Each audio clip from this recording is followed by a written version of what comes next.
observed.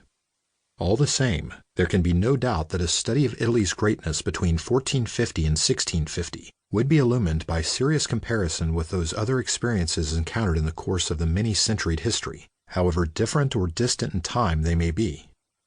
What we would be judging, taking Italy as an example, would be greatness in itself, that many-sided and diverse phenomenon which is so much more mysterious and complicated than it seems at first sight, although we have many modern examples before us.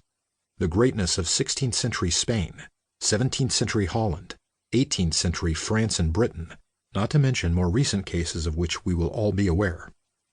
In such examples of greatness, strength has joined forces with intelligence, power with culture, in combinations that are never quite the same, either in their causes or their effects, while they nevertheless remain comparable to each other. The vitality of a society, an economy, a civilization, or a state is at once concentrated and exhausted in such episodes. For although the time span may vary, the end of the story is always decline, a word as complex as it is convenient. It seems to set the final seal on the episode. Yet we know that the wheel of history keeps on turning. Who would these days dare to echo Gobineau when he said, "All human societies have their decline and fall. All, I tell you." True perhaps, but a renaissance is always possible. The dialectic of internal and external. We can now move on from these broad considerations.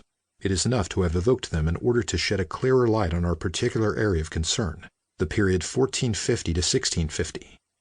From the outset, and this is important, we shall at least have registered that this age of greatness was not a unique episode. Our period, like that of Roman antiquity, was an age of vigorous expansion, an age of active exploitation of the Mediterranean, the mare internum, by shipping, by regular traffic, by a form of capitalism already versatile and far-reaching, with strings of solidly established trading posts. There was even a Genoese empire on the Phoenician model, and a Venetian empire too, the latter destined to last, since Cyprus did not fall until 1571, or Candia until 1669, the former being toppled earlier, since Kaffa, a second Constantinople as some dared call it, was lost in 1475, and Chios in 1566. The cities and merchants of Italy even managed to establish their long-lasting supremacy vis-à-vis Byzantium and Islam, and more clearly still vis-à-vis Western Europe. At the same time, there was a steady flow of immigration from Italy, but with certain exceptions.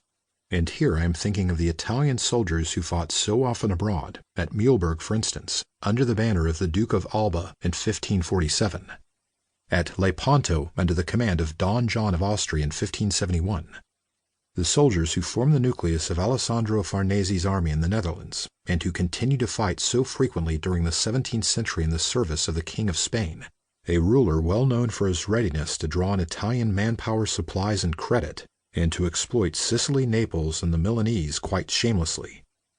With exceptions, then, such immigration was not of massive proportions. It amounted to a few boatloads of people, almost all persons of note.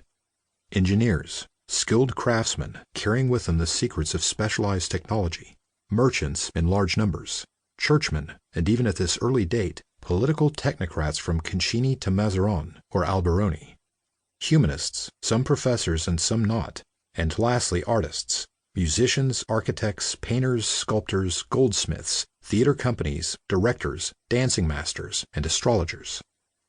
This stream of immigrants, the export of the luxury trades one might call it, is itself proof, if any is needed, of Italy's long-lasting supremacy. In short, we have here a complex form of influence, compounded of adventurism, of every aspect of culture, and of every kind of financial expertise. Italy during these 2 centuries of the early modern era was not unlike France in the later period, or the United States today. The glory born of material wealth was the long effective secret of the power of Florence, or indeed of Venice, Milan, and Genoa, the last being perhaps the most extraordinary. The belated but fantastic financial mastery of the Genoese, starting in the second half of the 16th century, is beginning to be realized, at least by specialist historians. Between roughly 1550 and 1650, there was an age of the Genoese bankers as striking as the age of the Fuggers. The Genoese succeeded for a long moment in imposing their rule on the wealth of Europe, and by extension on that of the rest of the world. The glory of the intellect may appeal to us.